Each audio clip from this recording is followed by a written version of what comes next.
ఊపిరి పోయేలా ఉంది, ఊరికి రెప్పించిందంటూ బతుకు తెరువు కోసం కువైట్ వెళ్ళిన మహిళ కన్నీటితో వాపోతుంది.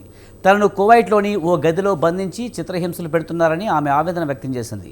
తన ఆరోగ్యం క్షీణిస్తుందని, ఊపిరి పోయేలా ఉందని విలపించింది. మంత్రులు లోకేష్, పవన్ కళ్యాణ్ స్పందించి తనను తన ఊరు కోనసీమ జిల్లా మండపేటకు రప్పించారని ఆ బాధిత మహిళ కన్నీటితో వీడియో మెసేజ్ పంపింది. మంత్రులు లోకేష్, పవన్ కళ్యాణ్కు ఆ మహిళ కువైట్ నుండి పంపిన వీడియో వైరల్ అయింది. నెల్లి జీతం అదే తీసేసుకుందండి. ఇంటికి పంపించలేదు, నన్ను ఇంటికి పంపించలేదు సార్ గారు. నన్ను బాగుంటలేదు, కాళ్ళు నొప్పులు వచ్చేస్తున్నాయి, ఇంకొక ఇంట్లో పెడతానంటుంది.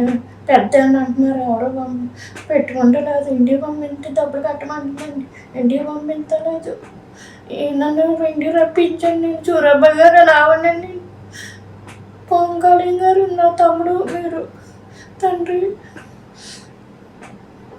వచ్చి 6 నెలలు అయిందండి, 2 నెలల జీతం అదే తీసేసి.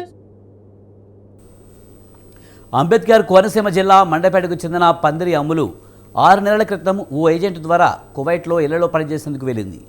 55 ఏళ్ల వయసున్న ఆమె అక్కడ వారు చెప్పే పరిమితికి మించిన పనులు చేయలేకపోయింది. దాంతో ఎవరూ పనిలో పెట్టుకోవడం లేదు. ఏజెంట్ను అడిగితే 2 లక్షలు కడితేనే వెనక్కి పంపిస్తానని, గదిలో బంధించాడని అమ్ములు వాపోయింది.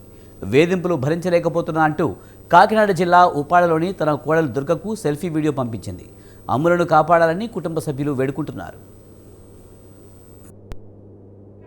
ఎవరు పెట్టుకుంటున్నారు గారు బాబులు, ముసకాలం నువ్వు మా వద్ద చెప్పేస్తున్నారు. ఆఫీస్కి ఆ డబ్బులు 10 రోజులు చేసిన డబ్బులు ఆఫీస్ తీసేసుకుంటుంది. నా ఆరోగ్యం బాగాలేదు. లోకేష్ బాబు మేనల్లుడు ఆ తండ్రి నన్ను ఇంటికి రప్పించిన. ఏం చేసిన ఆడుతున్నాడు. నా బిడ్డల గారికి పంపించు లోకేష్. నాయన చంద్రబాబు అన్నయ్య, నీకు నమస్కారం. నాయన నీకు చేయొద్దని పోతున్నాను. ఆరోగ్యం బాగాలేదు, వచ్చి 6 నెలలు అయింది. నాకు చేతిలో డబ్బులు లేవు, దగ్గు సొత్తలేదు.